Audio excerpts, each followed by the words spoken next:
नमस्कार प्यारे साथियों, मैं हूं मिस्टर प्रकाश और आप सभी मित्रों का इस ऑनलाइन क्लास में बहुत बहुत हार्दिक स्वागत है। साथियों, शिक्षण अधिगम प्रक्रिया इकाई 5 है, जो CDP child development and pedagogy बाल विकास एवं शिक्षा शास्त्र की 5 नंबर इकाई का ये सेकंड भाग है। ठीक है, पहले भाग में हमने एक पढ़ा था शिक्षण प्रक्रिया क्या है और शिक्षण क्या है, अधिगम क्या है। ठीक है, किस प्रकार से हम इसे लागू करते हैं और कौन कौन सी इसकी जो परिभाषाएं थी उसको पूरी पूरी समझने की हमने कोशिश की।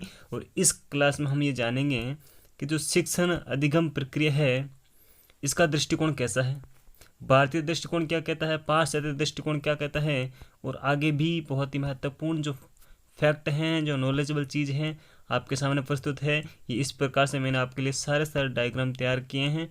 तो इसको हम BS ब्लूम है, जॉन डीवी है, ये क्या कहते हैं, इनके बारे में संकुचित अवधारणा कौन सी है, व्यापक अवधारणा कौन सी है, पूरी चीज़ समझने की पूरी कोशिश कर रहे हैं। ठीक है मित्रों, तो मैं करता हूँ इसकी शुरुआत और आप कर लीजिए हमारे चैनल को सब्सक्राइब, बेल आइकन आप जरूर प्रेस कर लें ताकि हर एक सूचना आपको मिल सके, और अपने मित्र प्यारे भाई और बहन हैं उनको भी शेयर जरूर करें। तो जो शिक्षण प्रणाली का दृष्टिकोण है, भारतीय दृष्टिकोण ये कहता है, जो भारतीय दर्शन है, ठीक है, ये द्विमुखी प्रक्रिया बताता है। क्या बताता है? द्विमुखी। एक शिक्षक और शिक्षार्थी के मध्य की क्रिया ही बताता है, जिसमें शिक्षक गुरु होता है और शिक्षार्थी जो गुरु जी के पास पढ़ने जाते थे पहले, वो वहीं पर रहते थे, उन्हीं के अंडर में रहकर पूरी शिक्षा ग्रहण करते थे। वहीं पर जो उनकी व्याख्यान प्रणाली है, रटंत जो विद्या है, वहीं पर सब कुछ सीखते थे। तो उन्हें क्या कहा जाता था? अंत्यपूर्वासी। क्या कहा जाता? अंत्यपूर्वासी कहा जाता था। ठीक है, यह उस गुरुकुल प्रणाली का समय था जब एक गुरु के पास बालक को छोड़ा जाता था और वहाँ गुरु उसके अज्ञान रूपी अंधकार को मिटाकर ज्ञान रूपी प्रकाश प्रदान करता था। क्या होता था? एक गुरुजी होते थे, उनके पास में उस बालक को छोड़ दिया जाता था और वहीं पर गुरुजी उस बालक के अज्ञान रूपी अंधकार को दूर करते हुए ज्ञान रूपी प्रकाश उसे प्रदान करते थे। ठीक है, उन्हीं के पास रहकर सारा सब कुछ वहीं पर अपना अध्ययन पूर्ण होने के बाद में ही वापस घर लौटता था, तब तक उन्हीं के पास रहता था शिष्य। ठीक है, तो ये एक कौन सी प्रणाली है? द्विमुखी प्रणाली की बात है। ये भारतीय दर्शन के अनुसार गुरु और शिष्य के अंत संबंधों की बात की गई है।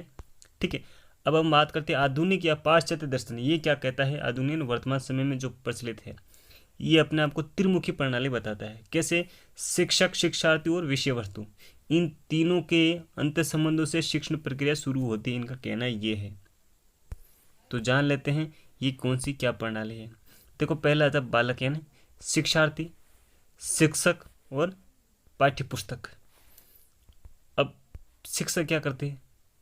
शिक्षण करवाते हैं, अधिगम करवाते हैं, और इससे बालक में क्या होता है? बालक में अधिगम होता है, मतलब व्यवहारगत स्थायी परिवर्तन होते हैं। ठीक है, और पाठ्य पुस्तक में क्या होते हैं? उद्देश्य निहित होते हैं। इनको मद्देनजर रखते हुए क्या करते हैं? इनमें व्यवहारगत परिवर्तन करते हैं। ये पाश्चात्य दर्शन या आधुनिक जो दर्शन है वो बोलता है। ठीक है, आई बात समझ में आपको? शिक्षण प्रणाली इन तीनों डोमेन को लेकर हुए चलती है आज की प्रेजेंट टाइम में। अब जॉन डीवी ने कहा था शिक्षण प्रक्रिया त्रिध्रुवीय है। क्या कहा था? त्रिध्रुवीय। तो जॉन डीवी कौन है? प्रयोजनवाद के जनक है। कौन है? प्रयोजनवाद के जनक है। इन्होंने ये बताया था, बालक, शिक्षक और इन्होंने पाठ्य वस्तु जो विषय वस्तु है उसकी जगह क्या नाम लिया था? समाज का नाम लिया था। उन्होंने कहा समाज है। समाज यानी इनका दृष्टिकोण कैसा? व्यापक है। क्या है? व्यापक दृष्टिकोण है इनका।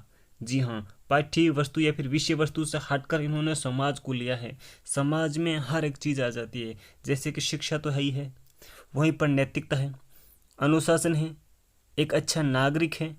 ठीक है, सामाजिक और जो हर प्रकार का एक तर्कशील व्यक्ति, नागरिक तैयार करने की बात करता है। ये कौन? जॉन डीवी साहब, इन्होंने ये कहा है। ठीक है, समाज इन्होंने यहाँ पर नाम लिया है। अब आता है BS ब्लूम।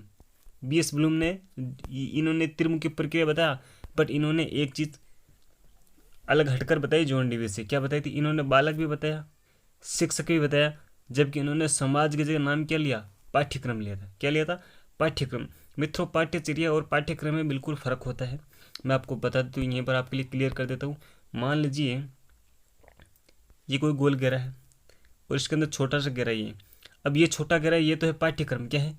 पाठ्यक्रम। और ये जो बड़ा घेरा है ये है पाठ्यचर्या, पाठ्यचर्या क्या होती है, मतलब विषय वस्तु से अलग कक्षा कक्ष या फिर विद्यालय में बच्चा जो कुछ भी कार्य करता है, इसमें खेलना आ जाता है, सह शैक्षिक क्रिया आ जाती है। बच्चे किसी भी अगर प्रक्रिया में, कोई भी क्रिया में, किसी फंक्शन में भाग ले रहे हैं तो वो भी किस में आ जाती है, पाठ्यचर्या में आ जाता है। हर प्रकार का अगर निरीक्षण किया जाए, हर प्रकार की पूरी चीज़ों को शामिल किया जाए तो वो पाठ्यचर्या होती है। और अगर एक विशेष किताब की बात की जाए जिसमें नोट हैं, है ना, जो पाठ है उनको पढ़ना है तो वो पाठ्यक्रम होता है। एक सीक्वेंस दी होती है पाठों के, उनको पढ़ना होता है तो वो पाठ्यक्रम होता है। ठीक है भाई, 8 क्लास का पाठ्यक्रम अलग है, 9th का अलग है, ये तो पाठ्यक्रम उनका हुआ। जबकि एक बच्चा पाठ्यचर्या जो भी दिनचर्या अपनाता है स्कूल के अंदर, उसकी क्या होती है, पाठ्यचर्या होती है। ठीक है, और ये पाठ्यक्रम होता है। आई थिंक इस चीज़ को आप क्लियर कर पाएंगे। ये बहुत ही बेहतरीन ज़बरदस्त वर्ड है, इनको थोड़ा सा चेंज है जो आपको समझना बहुत ज़रूरी है। ठीक है, अब देखो जॉन डीवी का जो दृष्टिकोण कैसा था, व्यापक था, और बीएस ब्लूम का संकुचित है। क्योंकि जॉन डीवी ने समाज को मद्देनजर रखते हुए अपनी त्रिधुरी प्रक्रिया बताई थी, जबकि जो बीएस ब्लूम साहब है उन्होंने पाठ्यक्रम को मद्देनजर रखते हुए अपना दृष्टिकोण बताया था साथियों।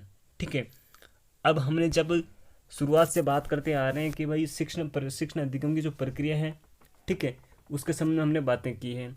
तो मैंने आपको बताया, मैं आपको छोटा सा ओवरव्यू दे देता हूँ कि क्या क्या क्या हमने पढ़ा है। शिक्षण क्या होता है, शिक्षक व शिक्षार्थी के मध्य की क्या है, अंत्यक्रिया है। क्या है, अंत्यक्रिया है। और अधिगम क्या है, व्यवहारगत स्तर परिवर्तन है। अब जब हम कोई भी कार्य करते हैं तो उस कार्य में बाधा में आती है, और बाधा जब आती है तो बच्चा है या फिर कोई भी जो सोचता समझता है, विचार करता है, इससे चिंतन का जन्म होता है। और चिंतन के पश्चात उसमें क्या होता है, समाधान होता है। मैंने आपको हेम्प्रे की परिभाषा बताई थी। हेम्प्रे मोदी ने कहा था कि चिंतन का जन्म तभी होता है जब हमारे सामने समस्या होती है। क्योंकि समस्या के समय क्या होता है, कोई भी प्राणी होता है ना, उसके सामने लक्ष्य का रास्ता उसे नजर नहीं आता है, इसलिए वो चिंतन करता है।